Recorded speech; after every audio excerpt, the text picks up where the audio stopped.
శంబల ఇప్పుడు ఎక్కడ విన్నా శంబల నగరం గురించే ప్రస్తావన. ప్రభాస్ కల్కి 2898 AD మూవీ విడుదల సందర్భంగా నాగశ్విన్ చెప్పిన దగ్గర నుంచి అందరూ ఈ నగరం గురించే మాట్లాడుకుంటున్నారు. ఇంతకీ శంబల నగరం ఎక్కడుంది? ఎవరైనా వెళ్ళొచ్చారా? ఈ వీడియోలో మాట్లాడుకుందాం.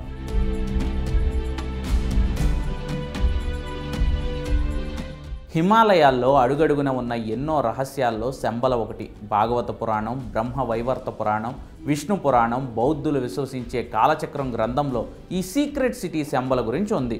శ్రీ మహావిష్ణువు 10 అవతారాల్లో చివరిది కల్కి. ఆయన జన్మించబోయే ఈ పవిత్ర ప్రదేశమే శంబల. దేవతలు భూలోకంలో సంచరించే ప్రాంతం. హిమాలయాల్లో అంతుచిక్కని ప్రదేశం. 1903వ సంవత్సరంలో భారతీయ శాస్త్రవేత్తలు కొందరు గూఢచారులు శంబల నగరాన్ని అన్వేషిస్తూ వెళ్ళారు. అప్పట్లో హిమాలయాల్లో తాము చూసిన వింతలన్నింటిపై ఓ నివేదికను తయారు చేశారు. ఆ నివేదికే ప్రపంచవ్యాప్తంగా సంచలనం సృష్టించింది. అప్పటి నుంచి శంబలను చూడాలనే ఆలోచన అందరిలోనూ కలిగింది. ఈ శంబల అనేది సంస్కృత పదం. టిబెట్లో దీన్ని షాంగ్రిల్లా అంటారు. హిందూ పురాణాల్లో సిద్ధాశ్రమం అని, భూలోక త్రివిష్టపం అని అంటారు. రూఫ్ ఆఫ్ ది వరల్డ్ అని టిబెట్ బౌద్ధులు ఎక్కువగా నివసించే ప్రాంతం. దీని సరిహద్దులోనే చైనా భూభాగంలో కైలాస పర్వతం, మానస సరోవరం సమీపంలోనే శంబల కూడా ఉన్నట్లు చెప్తారు. ఎవరెస్ట్ అడుగున ఓ సొరంగ మార్గం ఉంది. ఆ మార్గం గుండా వెళ్తే గడ్డగట్టిన మంచు నది ఉంటుంది. దాని అడుగున సొరంగం, అది దాటితే ఓ పర్వతం, అందులో గుహ ఉంటాయి. ఇక్కడ సిద్ధ పురుషులు తపస్సు చేస్తూ ఉంటారు. వారిని దాటుకుంటూ వెళ్తే మంచు కొండల మధ్య స్ఫటిక పర్వతం, శ్రీచక్రం కనిపిస్తాయి. ఈ పర్వతం కింద రహస్యంగా ఉన్న నగరమే శంబల. టిబెటన్లు శంబలను ఇప్పటికీ మంత్రశక్తి గల ప్రాంతంగా విశ్వసిస్తారు. 13వ దలైలామా తన గురువు తాషీలామాతో కలిసి తాళపత్ర గ్రంథాల్లో రాసిన ఎన్నో రహస్య విషయాల్లో ఈ శంబల ప్రస్తావన ఉంది. శంబలకు వెళ్లేదారి అనే పేరుతో తాషీలామా ఓ గ్రంథాన్నే రచించారు. హిమాలయ పర్వతాలకు ఉత్తరాన ఉన్న మంచు పర్వతాల్లో ఓ రహస్య స్థావరం ఉంది. అక్కడ చాలామంది మహర్షులు ధ్యానంలో ఉన్నారు. శంబలలో వయస్సును స్తంభింపజేసే, నిత్య యవ్వనాన్ని ప్రసాదించే ఆయుర్వేద వనమూలికలు కూడా ఉన్నాయంటారు. అక్కడున్న యోగులలో అద్భుతమైన శక్తులున్నాయని తాషీలామా రాసిన గ్రంథంలో ఉంది. శంబల గురించి ప్రపంచానికి తెలియజేసిన మొదటి వ్యక్తి నికోలస్ రాయిచ్ అంటారు. అంతకుముందే శంబల గురించి ప్రస్తావనలు వినిపిస్తూనే ఉన్న నికోలస్ రాయిచ్ రాసిన పుస్తకాల ఆధారంగానే శంబల గురించి ఎక్కువ వివరాలు బయట ప్రపంచానికి తెలిసాయి. రష్యన్ చిత్రకారుడు, రచయిత, పురావస్తు శాస్త్రవేత్త, థియోఫాసిస్ట్, తత్వవేత్త అయిన నికోలస్ రాయిచ్ భారతీయ సంప్రదాయాలకు ముగ్ధుడై కులు ప్రాంతంలో ఒక ఆశ్రమాన్ని నిర్మించుకుని ఉండిపోయాడు. ఆయన మరణించే వరకు శంబల గురించి అన్వేషిస్తూనే ఉన్నాడు.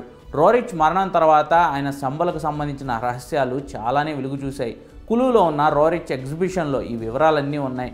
శంబలకు వెళ్లే దారిని ఓ చిత్రంలో రహస్యంగా చిత్రీకరించాడని, ఆయన గీసిన బొమ్మలన్నీ నిశితంగా గమనిస్తే ఈ విషయం తెలుస్తుంది అంటారు.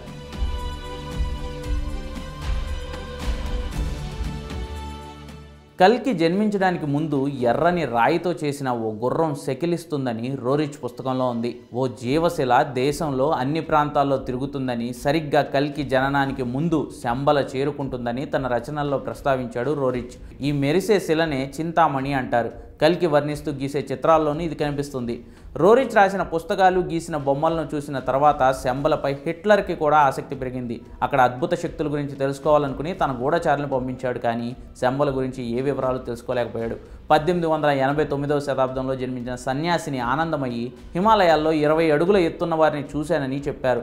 వారంతా ద్వాపర యుగానికి చెందినవారని అంటారు. రష్యాకు చెందిన హెలీనా అనే సాహసి కూడా తను రాసిన పుస్తకాల్లో శంబల గురించి ప్రస్తావించారు. కలియుగం ప్రారంభానికి ముందు శంబలలో వ్యాస మహర్షి తపస్సు చేశాడు. హిమాలయాల్లో ప్రవహించే బియాస్ నది అసలు పేరు బ్యాస్. కాలక్రమేణా బియాస్గా మారింది. భాగవతం చివరి స్కందం వ్యాసుడు ఈ ప్రాంతంలోనే రచించాడని చెప్తారు. అందుకే భాగవత చివరి స్కందంలో కల్కి అవతారం, శంబల గురించి, ధర్మ సంస్థాపన గురించి రాశారు. ఎక్కడుందో తెలిసినప్పుడు ఇప్పుడు ఎవరైనా వెళ్లేందుకు ప్రయత్నించారా అంటే లేదనే చెప్పాలి. ఎందుకంటే కల్కి జన్మించబోయే భూలోక స్వర్గం లాంటి శంబలను చూడాలంటే పరిపూర్ణమైన మనస్సు, యోగశక్తి, దైవబలం ఉండాలి. అలాంటి వారు మాత్రమే శంబలను చూడగలరు.